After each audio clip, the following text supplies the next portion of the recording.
like Hulk smash. Okay.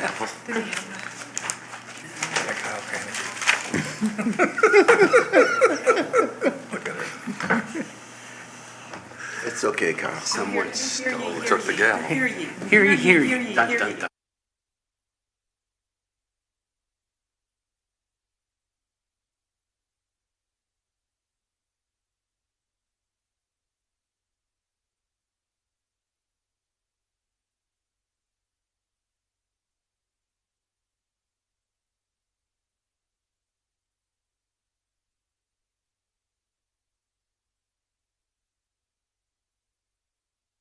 Our Regional Sewer District Board of Trustees to order for July 15th, 2021. And I am so happy to be doing a roll call in person. So, that's it. Let's have our official roll call. Here we go. Mr. Secretary. Mayor Alai. Glad to be here. Take that as a present. President Brown. Here. Excellent. Mr. Sulik. Here. Mayor DeGator present. Mayor Bocci. Present. Ms. Dumas. Here. And Mr. Joyce. I am here. We have a quorum. Very good. Okay. Let's do the approval of the minutes from our June 17th, 2021 meeting. So moved. Motion by Mayor Bocci. Second. Second by Mr. Sulik. Is there a question? If there's no question, the minutes will stand approved as they are printed. Oh, here's a little twist. I guess we'll have now the report from the nominating committee on the election and installation of officers. Yes, sir, Mr. President. On behalf of Ms. Dumas and Vice President Sulik and myself, we'd like to make the motion to retain you as president, Mr. Sulik as vice president, and Mayor DeGator as secretary. Sir. Second. So that was a motion from you? Yes, sir. Second. Second? Okay, well, I assume there's no objection. Maybe I should call the question. No. There's no objection. All right, so without objection, we'll accept that recommendation, and here comes the official Swearing in? Yeah, I get sworn at. Swearing in, Okay. please. All right, let's do this. Thank you. Raise your right hand, repeat after me.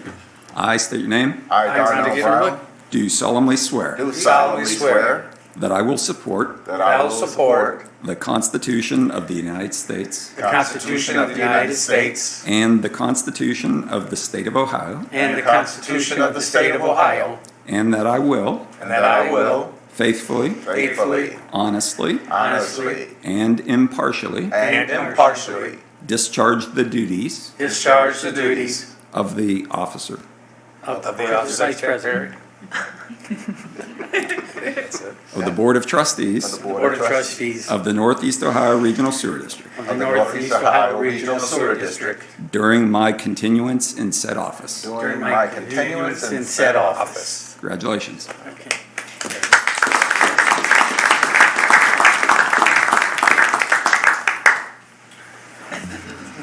Okay.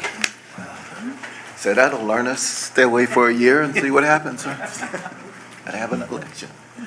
Okay. All right. Let's get right back to our agenda. So, Madam CEO, have we been made aware of anyone who wishes to speak during the public session portion of our agenda on a specific agenda topic? Anyone signed up? Mr. President, one individual did sign up, and I just talked with her, and she does not want to make a comment. She just was signing into the board meeting. So I think we're fine. Well, having said that, then we'll have your report. Thank you, Mr. President, and good afternoon. Good afternoon. I do want to thank you and the members of the board for your leadership throughout the pandemic. It's been very helpful to all of us on senior staff, and we appreciate working with you all. So thank you very much. So on that topic, beginning with the ongoing COVID-19 pandemic, I'm happy to report that we still have no changes since our last meeting. We remain at 91 confirmed cases since the pandemic began, and all of those individuals have recovered and returned to work. And we are fully reconstituted across the district. We have kept in place our vaccination leave policy as well as several other policies to ensure that symptomatic folks have the flexibility that they need to stay home, and that we continue to encourage vaccination. And folks can find all this information on our intranet. And I do want to emphasize that any employee that wishes to continue to wear a face covering is, of course, welcome to do so. I'm also happy to announce that the district is a top workplaces winner for 2021. This recognition is based on our employees' feedback to the Intergage Workplace Survey, which covers employee engagement, leadership, pay, benefits, flexibility, and training. We scored among the top employers compared to other organizations of a similar size based on our employees' responses to the survey, and the district was last recognized in 2017. And this recognition, of course, belongs to our employees and to the managers and supervisors that work with folks every day. So I want to thank them for that. And finally, the member community review period for the proposed rate increase for 2022 to 2026 ended June 21st, and the accompanying revised titles to our Code of Regulations are on this agenda for your consideration. I'll turn to Constance Hock and Ken Duplay to provide the comments that we received during the comment period, as well as an overview of the planned implementation for the affordability program enhancements. And then a summary of that is also in your board packet. So go ahead, Constance. Oh, go ahead, Ken. I'll actually start. Good afternoon, President Brown, members of the board. Afternoon. Good to be here in front of you today in person. As Kyle mentioned, we've reached the end of the 30-day comment period associated with the proposed rates for 2022 through 2026. In this presentation today, I'll talk a little bit about a recap of our public outreach efforts to this point and the comments that we received, and Constance will then go into some details about both our current and the changes proposed to our affordability programs, as well as a bit about the way we plan to implement the changes. So to remind the board, for the outreach for our proposed rate changes began in late April after our first meeting, our first working session with the board. We had live virtual public meetings April 23rd, 24th, and May 5th. And all of those resources are still available online for customers to review. We had meetings with industrial users about the proposed rate changes associated with their user surcharges in December, and then a second meeting in April. A taped video session of the public meeting presentation has been airing on TV 20 in Cleveland since May 15th. And then on May 21st, we released the proposed code changes to the member communities to begin our 30-day review period. We did receive comments from two member communities, the City of Brecksville and the City of Cleveland. I will review those in one moment. We also received a comment letter from the Alliance for Great Lakes. That letter was emailed to the board earlier this week by Kyle. The essence of that letter was recognizing the potential impact of our rate increases on customers in need, at the same time acknowledging our efforts to address that through our proposed changes to the affordability programs. Specifically from the member communities, this is the comment that we got from the City of Brecksville. I'll just read this. The City of Brecksville is in receipt of the proposed NEORSD Code of Regulation changes and offers no comments, with the exception of we don't support any fee increases on our residents and our businesses. That being said, this is NEORSD's Code of Regulations, and the ultimate decision is up to NEORSD. If you should have any questions, please don't hesitate to contact City of Brecksville Law Director Maddie to discuss. And the second comment from the City of Cleveland was essentially a thank you and no comments from WPC from the City of Cleveland. So that was it for the comments that we received during the 30-day period from member communities as well as from any other entities. So with that, I will turn it over to Constance to go into some detail about the cost-saving programs. Thank you. Good afternoon, President Brown and members of the board. Good I want afternoon. to first call your attention to the information in the document that you received with the board packet. There was a report about the changes in our affordability program that we're recommending. And also, today at your place, there's a more extended document on our plan, which you can read at your leisure. I will briefly review what we are proposing. So currently, as you know, NEORSD has a number of cost-saving programs. They are listed on the screen. The Homestead Program, Affordability, Crisis Assistance, Summer Sprinkling, Plumbing and Sewer Repair Assistance, and Stormwater Fee Credits. Of those programs, the Crisis Assistance Program is the only one that is currently available to eligible renters. It is administered by CHN Housing Partners and has been in existence for 10 years. The changes that we are proposing as a result of this rate study are for the second program, the NEORSD's Affordability Program. And these changes are these. First, to increase the eligibility threshold from 200% of the federal poverty level to 250%. To put that in context, a family of 4 at 200% of the federal poverty level would need to make no more than $53,000 a year. That would increase to $66,250 a year at the 250% level. Our second change would allow eligible renters who pay their sewer and stormwater bill to participate in the program. So what would the impact be for our customers? Currently, there are about 19,300 customers who are eligible for the affordability program. You can see from the numbers on the screen that that number will more than double. We will add about over 40,000 customers who would be eligible for the affordability program with these two changes. So finding and enrolling these customers will require significant outreach on our part. So we intend to focus that outreach in 3 really important ways.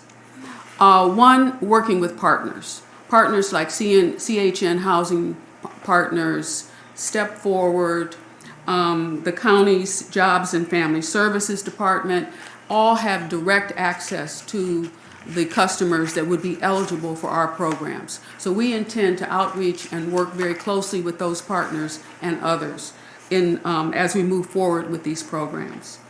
Second is geographic outreach that really focuses on the parts of our service area that have the most need. And we received a lot of very granular information from the rate study that tells us where the individual families are, where the need is, and where families are who are already paying their sewer and stormwater bills. And third, we want to utilize proven outreach techniques so that our touch points are both strategic and successful. So the enrollment process will be handled by CHN Housing Partners. They will receive the applications, they'll vet the applications. Their application process is pretty comprehensive, and their application itself is very lengthy but necessary. We will assign one of our customer service representatives to the task of assisting customers in completing the applications if that's needed. And finally, the entire process will be subject to an audit on a regular basis. This will allow us to refine the program, to make any necessary changes as we go forward. So we are working with our own internal audit team to assist us as we roll this program out for the beginning of 2022. So I'm happy to take questions or comments. Thank you for that overview. That's certainly our major steps in the direction we've been heading, and the path we've been on for a while. You mentioned that you were going to be doing what I'll call targeted outreach. I'll call it that because you said you know where these eligible households are, et cetera.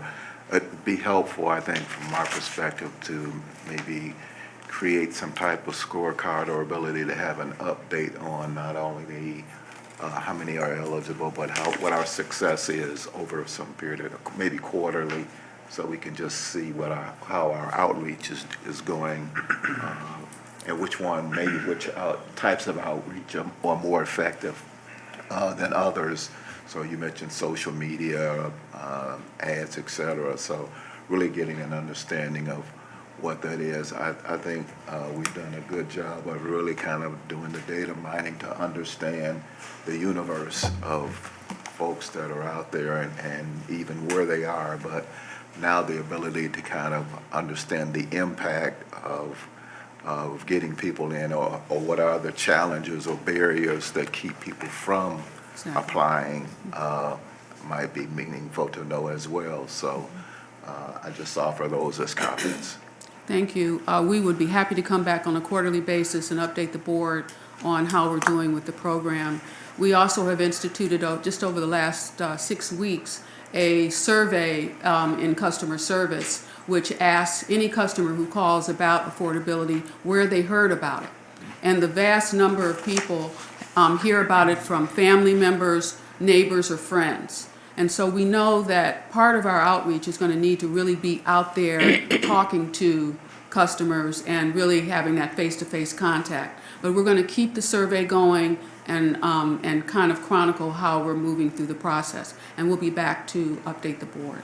Appreciate that. The other comment I would make, because you mentioned that Cleveland Housing Network is kind of on the point for this, and they do an excellent job of doing what they do, but they do such a good job, everybody uses them.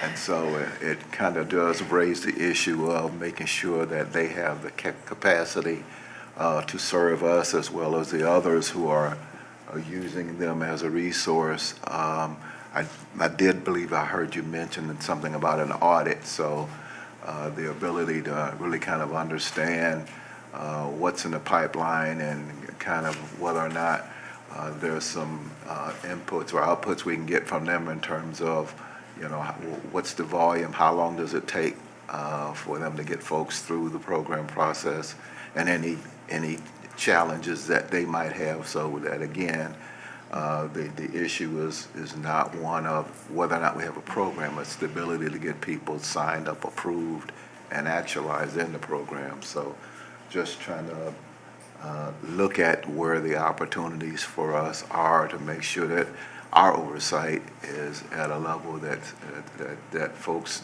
know not only are we serious about having programs, but we're serious about the outcomes and making sure that if there are things, that impediments that cause people not to be able to get through, we're also looking at those challenges as well. Absolutely.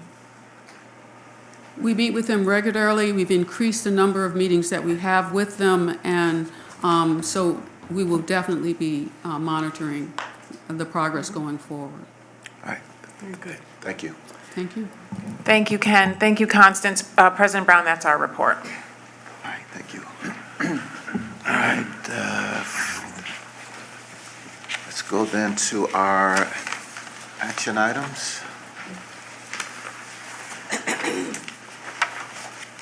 Okay, let's start with authorization to advertise. This is a request for authorization to publish notice calling for bids in accordance with Ohio Revised Code Chapter 6119.10 for a one-year requirement contract for delivery of up to 719,000 pounds of liquid emulsion polymer solution to our wastewater treatment plants, with an option to renew the contract for up to 2 additional one-year periods with an anticipated expenditure of $1,837,000. Request for authorization to publish notice calling for bids in accordance with our revised code, Chapter 6119.10, for up to 2 6-month requirement contracts for snow removal services at George J. McMonagle Administration Building, Environmental and Maintenance Service Center facility, pump stations, and outlying sites. Total anticipated expenditure of $84,000. And then a request for authorization to publish notice calling for bids in accordance with Ohio Revised Code Chapter 6119.10 .10 for purchase of 4 Hewlett-Packard Enterprise Gen 10 servers for business, IT, and control OT networks. Motion to approve 203 through 205-21, Mr. Chairman. Motion by Mr. Joyce, Second. second by Mayor Lai. Question? Just if you could briefly, 205-21 kind of reads almost pretty much like a direct reward to Hewlett-Packard for these commodities. Just trying to understand, is there something specific about this that we're looking at this product as opposed to others?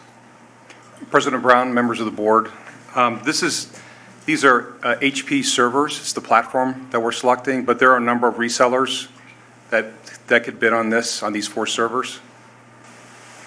So it's not a sole source, it's the platform that we're selecting. That's our standard server platform on both the IT and the OT networks. Okay. But there are a number of HP resellers that could bid on these 4 servers. Okay, but they are HP, and so as opposed to Dell or something else or something else or something. That's correct. So again, is there something unique about the Hewlett-Packard that you are specifying this as opposed to one of those others? Sure. The HP servers that's been our server platform for many years. Over the years, we have gone to the different generations of these servers.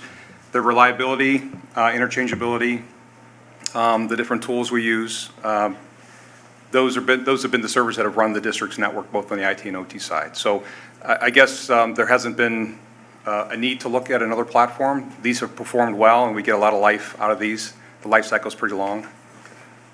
All right, so this is kind of like, this is your standard then? It's our standard platform, yes. Okay. No further question? All right. No other question, without objection, to approve. Resolutions 203 through 205-21. Thank you. Let's go to authorization to issue request for proposal. This is authorization to issue RFP in accordance with Ohio Revised Code Chapter 153 for design and construction administration / resident project and representation services for the Mill Creek restoration near Cricket Lane in Warrensville Heights project. Make that motion, Mr. President. Motion by Mayor Bocci. Second. Second by Ms. Dumas. Question? No question, and without objection, it's approved. Resolution 206-21. Thank you. Let's go authorization to purchase, starting with request for authorization to purchase laboratory chemicals and supplies from sole source supplier IDEX Laboratories, Inc., necessary for E. coli analysis for all wastewater treatment plants in an amount not to exceed $150,000. Authorization to purchase BMX instrumentation calibrators and software user licenses from sole source supplier BMX Inc., necessary for centralization of storage and calibration of instrumentation data in an amount not to exceed $96,946.06.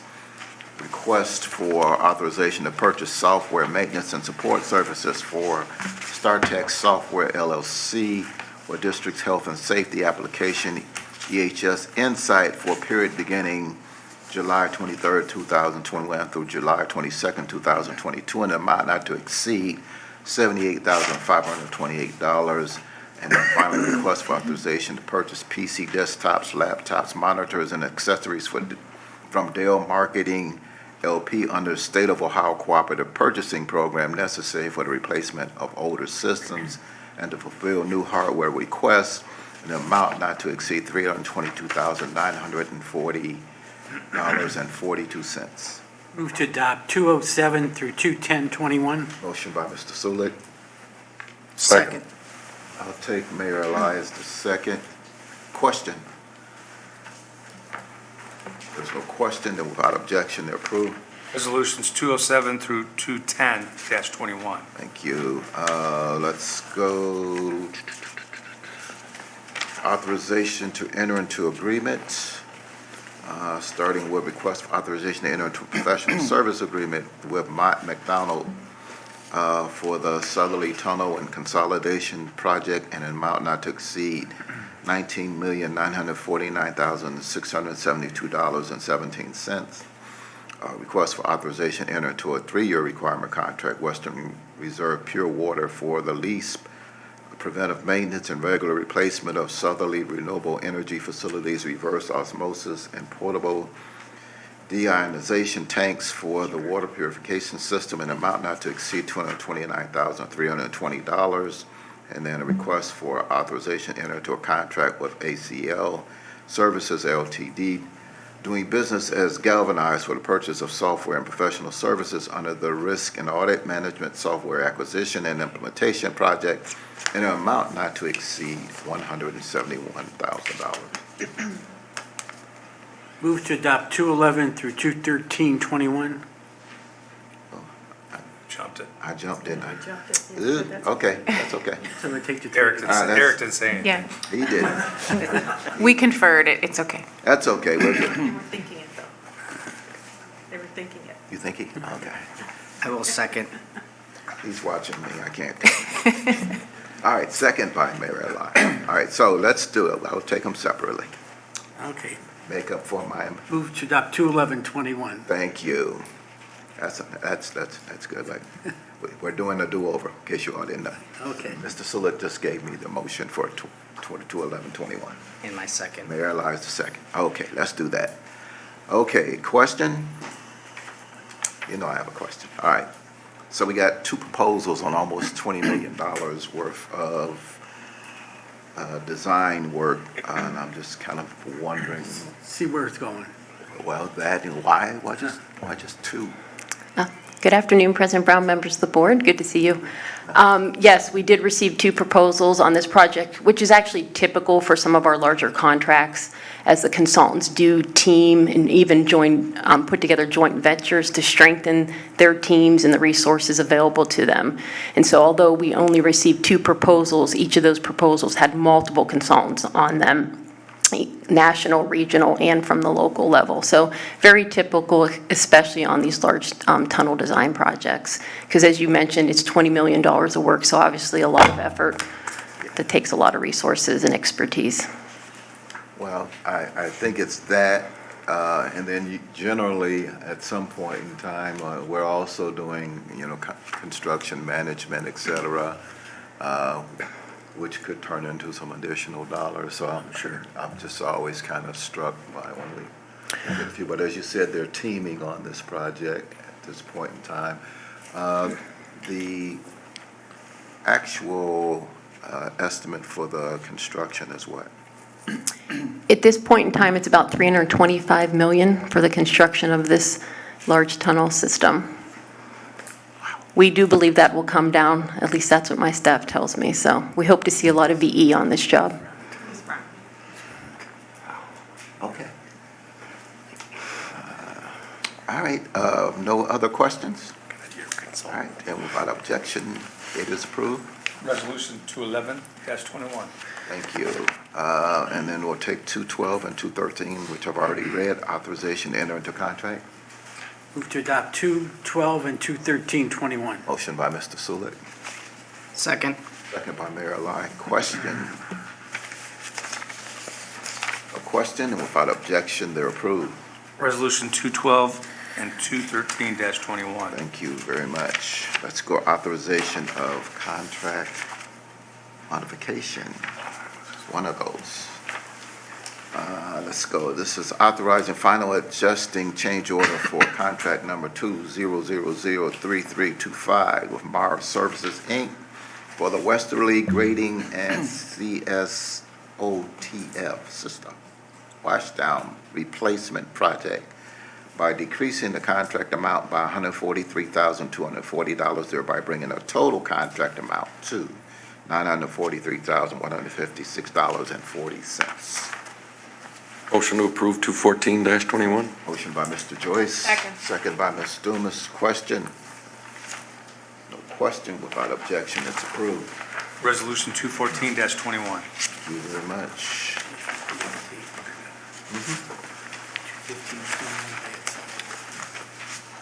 Roll call 15. You've been messing up, man. Everybody's checking on me now. That's up one thing, not everybody's. Okay. 2. Yeah. Just make sure. We're just open. Okay. Let's go. We're going to do 21521 separately.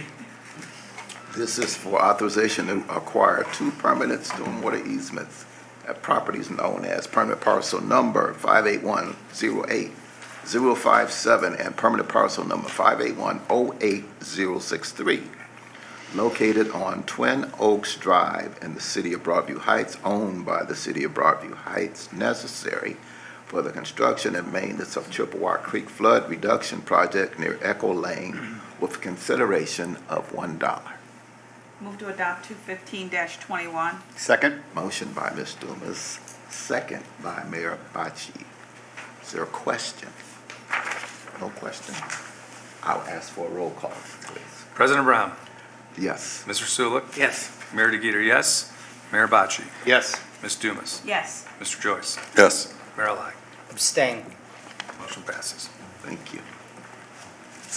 Continuing, at 21621, this is request for authorization to acquire 1 permanent stormwater easement, 1 temporary easement, property known as permanent parcel number 581310009, located at 8621 Broadview Road in the city of Broadview Heights, owned by Nadine M. and Gregory McKasick, and necessary for the construction and maintenance of Chippewa Creek Stream Stabilization near Broadview Road project, with consideration of $12,900.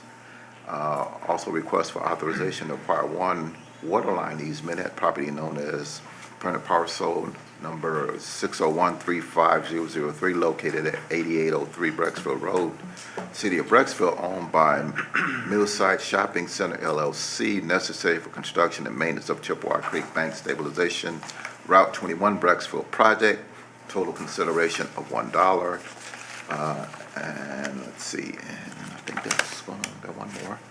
And request for authorization to acquire 1 waterline easement at the property known as permanent parcel number 601350027, located at 8865 Brecksville Road, City of Brecksville, owned by TRC Brecksville Investors LTD, necessary for the construction and maintenance of the Chippewa Creek Bank Stabilization Route 21 Brecksville project, total consideration of $1. 21921 is withdrawn, so Move to adopt 216 through 218-21. motion by Mr. Sulik.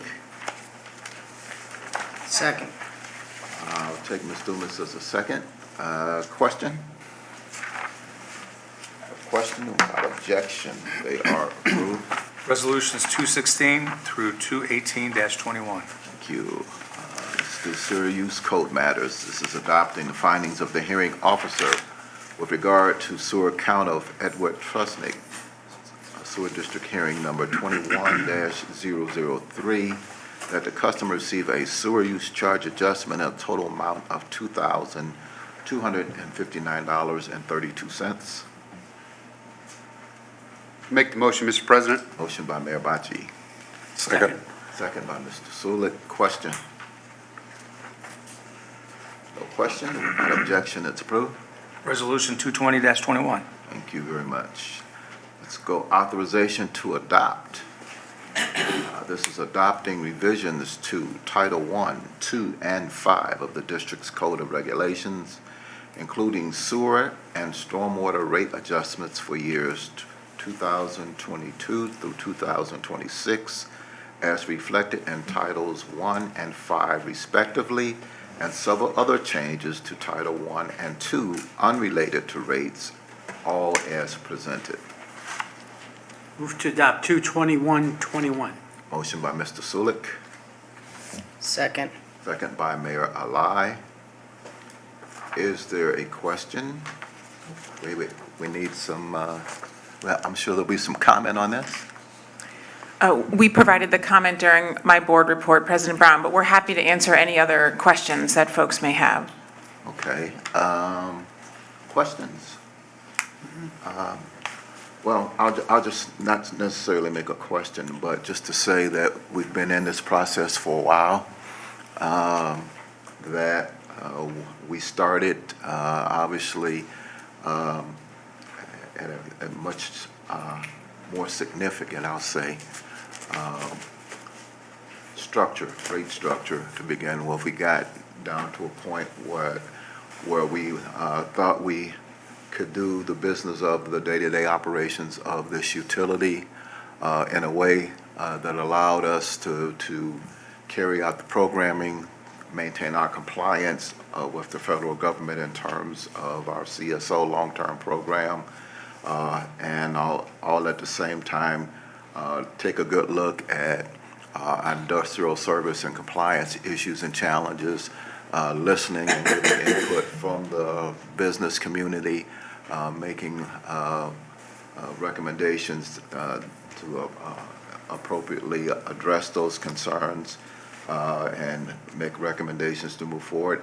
And then taking a good look at not just our stormwater program, but in large part the whole issue of affordability and how does that translate to the broader community, and making sure that we were doing everything we could not only to maintain the system, but to make sure that there were opportunities for those who are very challenged to have means or methods by which they can still maintain their utility service, but doing it in a way that's more affordable with respect to where their income levels, means of life and support were. So I just want to say that I appreciate the work of the staff and the consultants to both present the information, but also to do their due diligence and going back and answering the questions and the challenges that this board put before you that were legitimate concerns in terms of the best way to move forward, but doing so in a way that allows the community to not only have high-quality service, but to have it at a means that is equitable in terms of what our current rate structure is. So I just wanted to add those comments as we move forward with the actions we'll be taking this afternoon. Anyone else comment, question? Good materials. All right. President Brown, I'll just say I appreciate those comments, and all of us on staff, Ken and I, having worked with you very closely on this, and all of the staff appreciate the rigor with which you took us through that process. We appreciate all the questions and the back and forth. It was a long process, and we're very pleased with the outcome, and really appreciate the 9.6 to the 4.2. It was quite a journey, which took a collective effort of everyone at the district. And I just want to thank the board for your leadership on this. And not to belabor the point, but I just, as we move forward, one of the things the staff has been able to do is been able to rise to the challenge of finding not only more efficiencies, but more cost savings, ways to reduce. I would expect that this would happen during the same 5-year rating period. So that as we move forward and we are moving towards the future, that we'll be certainly in a good position as we get through this rating strategy and look towards the future. All right, so if there are no other questions, then without objection, it's approved. Resolution 221-21. Thank you. Let's move to authorization to ratify. This is ratification of purchase of annual software maintenance and support services from UKG Ultimate Chronos Group for District's Integrated Human Resources Information System and payroll and timekeeping software for the 2-year term beginning July 2nd, 2021 through July 1, 2023, an amount not to exceed $708,526.80. Move to adopt Resolution 2221. Motion by Mayor Ali. Second. Second by Ms. Dumas. Question? A question without objection, it's approved. Resolution 222-21. Thank you. Okay, let's go. Authorization to nominate. This is affirming the nomination, Carl Dreyfus Wells as an environmental representative of the District 1 Natural Resources Assistance Council for a 3-year term beginning October 15, 2021, ending October 14, 2024. Make that motion, Mr. President. Motion by Mayor Batti, Second. second by Mr. Sulik. Question? I got a question. Why does the board have to authorize this? Do you want to answer that? What is the caution? Mr. Mayor DeGeeter, members of the board, the request in the information coming from the NRAC group asked us to provide a nomination from the organization. And out of an abundance of caution, we thought that that organization meant you all as a formal board action, so we brought it to you. Okay. Yeah, can I have a follow-up? Sure, absolutely, sure. We had another situation where board approval was not actually needed. So now are we entering into another arena? I completely support Kyle going, but are we entering into another arena where we're going to have to do a board nomination of everybody who serves on another board, or, I mean? Go ahead. I mean, Ms. Dumas, to your question, I think our concern was the way that it was phrased from the Clean Ohio legislation, basically asking for the body to make the move. And so we didn't feel that it was appropriate potentially for President Brown to do that without the authorization from the board. I'm on other boards that don't require that, and. Don't tell us. Okay. I don't think it's our requirement. We felt like it was being required of us. Yeah. We should be better off without our nominations, actually. At least mine. All right. Other questions? Concerns? We have answered sufficient. If there's no further question, without objection, it's approved. Resolution 223-21. Thank you. All right, then finally, authorization to amend the consent decree. Okay. This is authorizing the chief executive officer to execute an agreed third amendment to the consent decree with the United States and the state of Ohio as presented, approving a non-material modification to the district's combined sewer overflow consent decree. Make that motion, Mr. President. Motion by Mayor Bocci, Second. second by Mr. Sulik. Questions? Just, if you could, what exactly are we doing here? I know that this is based on work that we're doing with the DOJ, US EPA, and the state of Ohio. And it looks like it's specific to parcels of what was green infrastructure requirements that looks like there's some time issues or timeliness issues that have to be addressed. So if you could. Yes, President Brown, members of the board, as you'd mentioned in your description, this is a non-material modification, and that's because of what that modification is. So to your point, this is a specific modification of Appendix 3 to the consent decree, which is focused on green infrastructure, where we have a requirement to achieve 44 million gallons of CSO control and spend at least $42 million achieving those 44 million gallons of control above what all the gray infrastructure is going to achieve. So this modification is specific to a reporting requirement that we have. So there's no impact to when we have to achieve the environmental benefit or what that environmental benefit will be. It's specific requests by the district to extend the flow monitoring period, which then impacts when we can submit that report.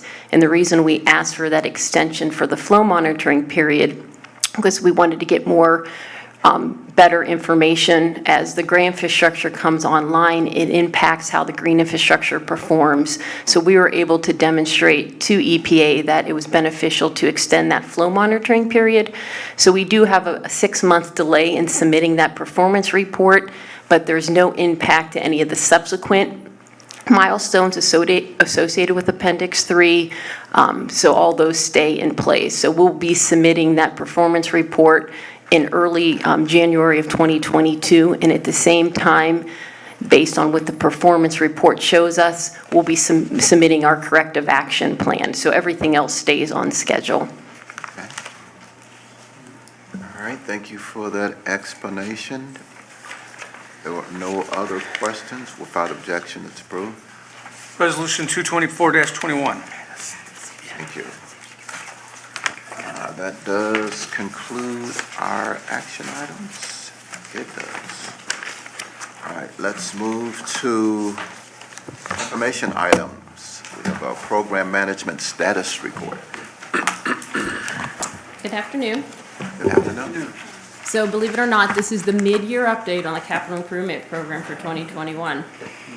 And about a year and a half since I stood before you in person. So it took me about a year and a half to get used to being online, and so I'm now back to this, so bear with me. So with it being the mid-year update, I will focus on contract management. I will also provide you an update on KPIs at the program level. I'm giving you sort of a status report of where we are as of the mid-year.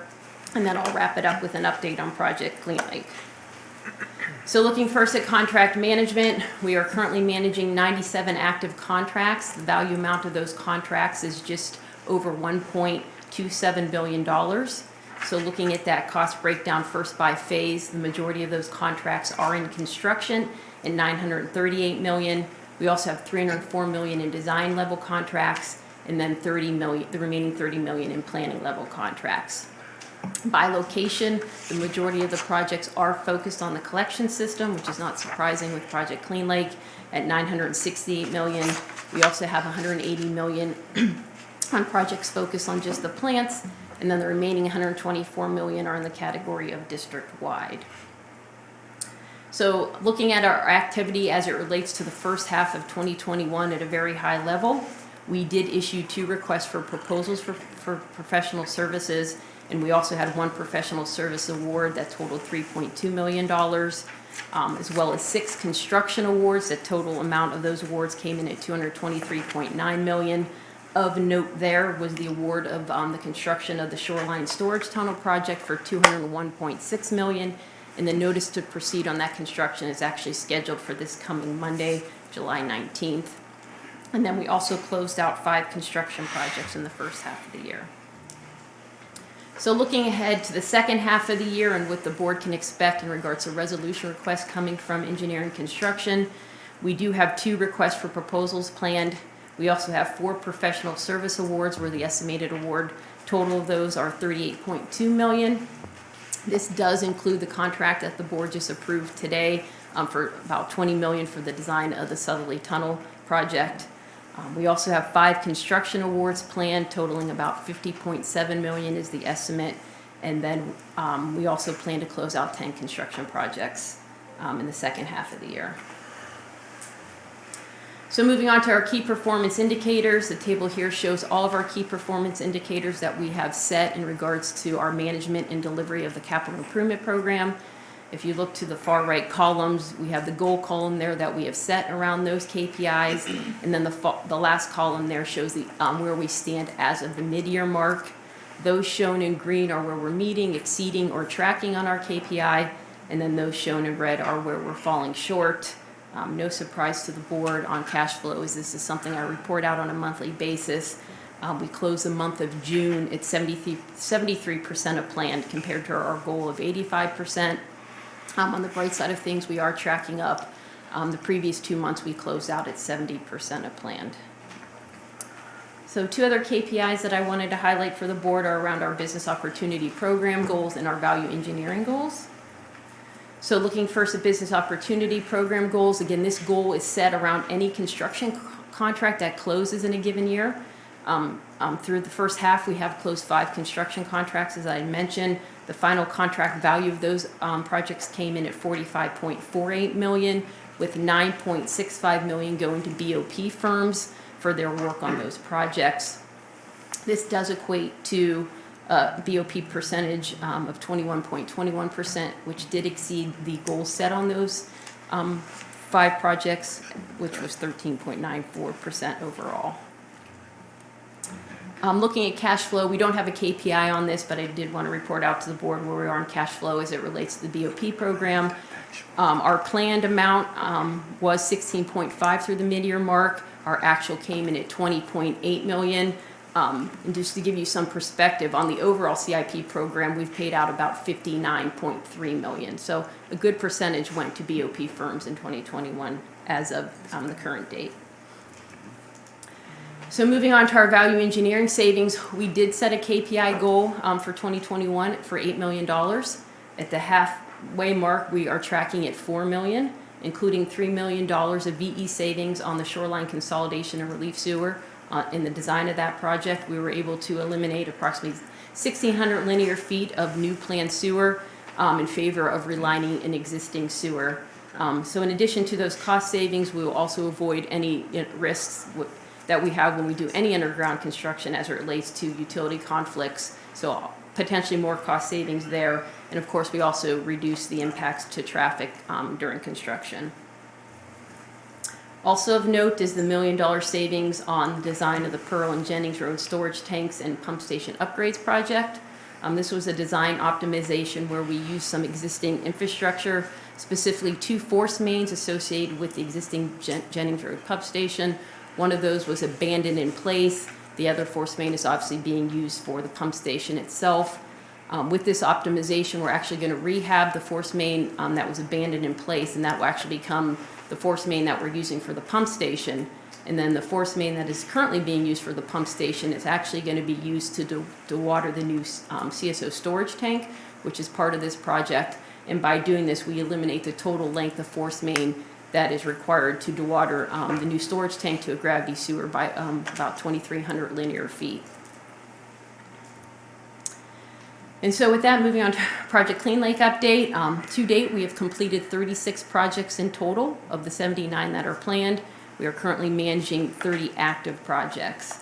In total, these projects are part of 25 control measures that are specifically identified in the consent decree. And of those 25 control measures, we have achieved full operation on 9 of them. In regards to dollars spent or awarded to date, we're tracking at $1.53 billion. In 2009 dollars, that equates to $1.24 billion for purposes of comparing it back to that $3 billion price tag we estimated when we entered into the consent decree.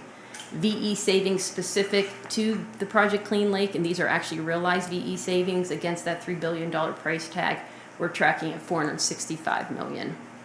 In regards to performance, since entering the decree with all these projects, we have reduced approximately 1.5 billion gallons of CSO, and we have an additional 535 million gallons of reduction that will occur in the next 3 years, including 230 million gallons in the next couple weeks as we fully activate the Doan Valley Tunnel. Some highlights from 2021, including the completion of the mining operation of the West Lake Tunnel. We also had our major modification of the consent decree approved. That modification, as the board is well aware, saved us about $90 million in future capital costs. However, the benefit from an environmental and CSO control standpoint was not impacted. Looking ahead to the second half of 2021, we will commence the construction of the Shoreline Tunnel. As I previously mentioned, the notice to proceed is going to go out this coming Monday. We will also fully activate the Doan Valley Tunnel within the next couple weeks, as I previously mentioned. We'll be commencing the design of the Southerly Tunnel with the board's approval today of that contract. And then we will also be achieving full operation of another control measure by the end of the year. That's Control Measure 8. The Doan Valley Tunnel is part of this control measure. We have one smaller project that will wrap up construction in the next couple months, bringing us to 10 of the 25 control measures complete in the consent decree. So with that, I'll take any questions or comments the board may have. Thank you for that update. My math's a little bad, but the slides show that we had done 1.5 billion gallons and another 500 million in the next 3 years. So that's 2 billion out of a little over $3 billion gallon program. 4 billion gallons 4 is, billion. yep, All right, 4 so billion, yep. 4 billion. So we're about we'll be halfway. And That's correct. And of course, we have a lot of, we'll be about halfway through our time period as well. yep, So we're kind of right on schedule. yep. Okay, yeah. Very good. Okay, thank you. Thank you.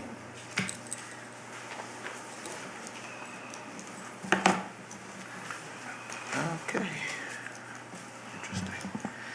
Some big numbers. All right. Anything for open session? No?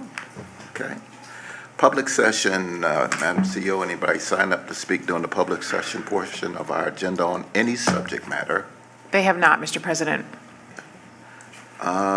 Then, let's see, we have no matters for executive session today? No, sir, Mr. President. All right, then our agenda is complete, and I guess I will entertain a motion to adjourn. I'll make that motion, Mr. President. Motion to adjourn by Mayor Bocci. Second. Second by Ms. Dumas. Without objection, we are adjourned. Thank you very much, ladies and gentlemen. Okay. First one.